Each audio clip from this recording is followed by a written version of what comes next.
used to be a really, really big Metallica fan, and in some ways, I still am. I keep up with their videos on YouTube, just to kind of see, has this band gotten their shit together? Can they actually stay in time together and play cohesively? Is Lars improving? And I guess the short answer to that is, yeah, all it took was a click track for him to, keep things together as the timekeeper of the band. Kirk still looks lost half the time, but I still like to check in every so often because I used to be head over heels just an absolute fucking fanboy of Metallica. And whenever I would see somebody wearing a Metallica shirt and I found out that they knew absolutely nothing about Metallica when I was younger, I used to feel it, because I had such loyalty to this band, which is now basically a corporation. But back then, if I saw you wearing the Metallica regalia or whatever, if I saw you wearing anything Metallica related or draw Metallica on your binder or your folders, and I would find out later that you knew nothing about the band, the gatekeeper in me would come out furiously. And I guess that's what's still happening to this day. Thanks to Stranger Things, I don't watch the show, I don't care about the show, probably never will, but they played a Metallica song on there, and people started throwing a bunch of shit at new fans who heard the song, whatever song they played, Master Puppets, I think. And Metallica even took note of this and said, everyone is welcome in the Metallica family. Oh, I just get flashbacks to 2013 when they would play Enter Sandman on that tour. I think it was 2013. James would take this huge chunk of time out of Enter Sandman to just chant Metallica family, we're together again, family. It was just some of the lamest shit I'd ever seen or heard out of a band that I used to admire and respect in my life. It was just so, I felt like my skin was crawling. Like, is James doing this right now? Is everybody on stage right now on board with this? Like, is this happening? It was, and it is, and Metallica just continues to get lamer and lamer and lamer as time goes on. So my issue is not that necessarily people are gatekeeping Metallica. That's going to happen no matter what, especially in music. People gatekeep the shit out of music. Bands, records, music venues, you name it, there are gatekeepers out there. What I'm trying to figure out is who in the fuck out there is actually proud of gatekeeping Metallica to this day. To me, if you're a gatekeeper of Metallica, I kind of see you as some dork wearing a corporate logo.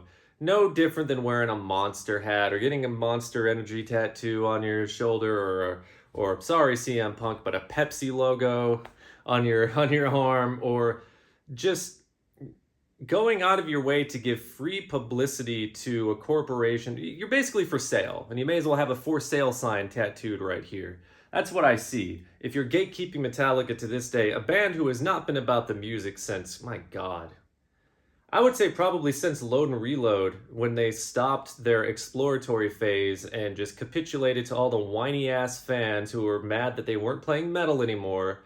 They went back to their roots. Not that Death Magnetic was bad. Death Magnetic, in my opinion, was the last decent thing that they made.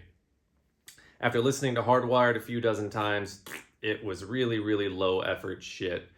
And fans would say, oh yeah, Kirk had a bunch of ideas on his phone and he lost his phone, so that's why the album didn't have as much oomph. Come on.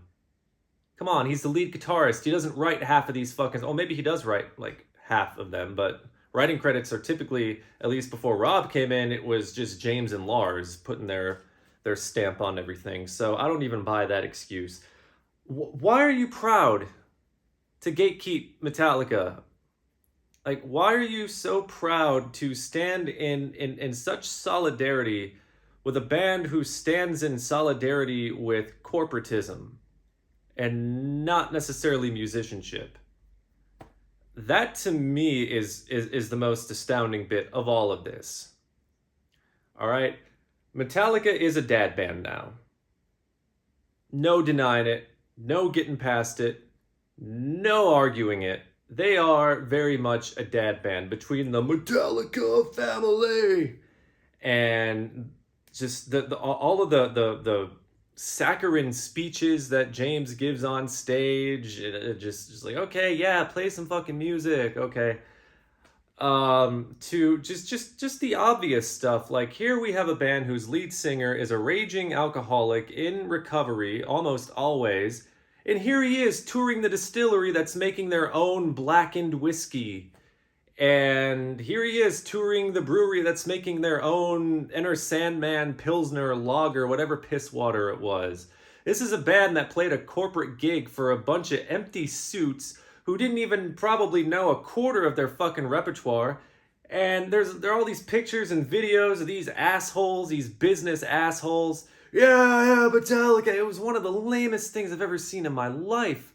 A metal band that used to sing about justice, and it used to talk about like social issues, going from that to playing corporate gigs and saying, "Oh, we really don't want to get political. We're too afraid to get political. We don't want to say anything about our music being used to torture people."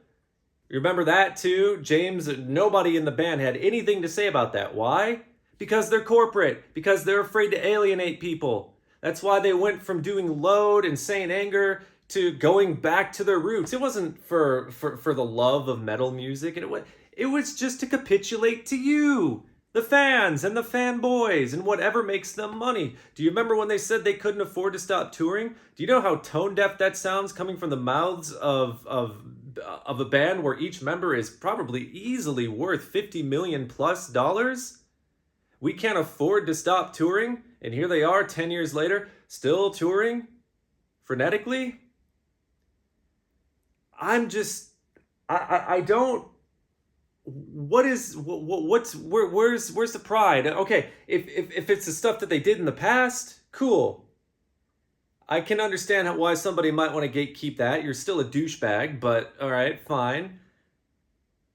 But the band that you see before you now, the band that you heard on Stranger Things playing Master of Puppets, that band from 1986 does not exist today in 2022. Their spirit, their essence, and I'm not even talking about because Cliff Burton died.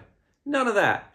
Their spirit, their essence has been completely and totally taken over by dollar signs, by advertising campaigns and slogans.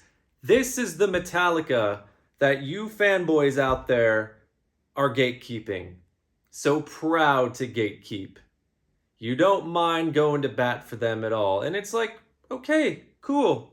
That's your prerogative. Be for sale. Paint for sale on your fucking forehead. You know? I'm not talking about wearing the t-shirts and the logos and all that stuff. That's just part of being a fan of a band. I used to be that person. Just like 4 short years ago, I went to a Metallica concert. I had a Metallica hat, a Metallica vest, a Metallica shirt. And boy, what a difference just a few years makes, because examining them and their live shows, which I watch most of what they post on their thing. In fact, I have a video on this very channel where I can show you where they cover up Lars's shitty double bass drumming with fake, or not fake drums, but they doctor the shit out of his drums. So what you're seeing on Metallica TV isn't even what's actually being played. You know? So in essence, they lip sync. Only, you can't really... Okay, so it's more of like it's not lip syncing, but you know what I mean. It's still fucking lame as hell. To me. That we have a guy who can't play their songs and says he doesn't give a shit about what people say about his playing, but yet they doctor the shit out of his drums on anything official that you see. Anything official, any official release from Metallica that you hear, albums, live DVDs, live videos on their Metallica channel has been doctored out the ass, and I have fucking proof of it on my channel, and I can find more proof of it if you don't believe the video that I posted. It is lame. It is lame. You gatekeeping them is lame. Bottom line, end of story, from my point of view. It's not the gatekeeping that bothers me. It's the pride that you derive from it. It's really fucking pathetic, and it's really fucking lame. And that's all I have to say about that. Have a good day, folks.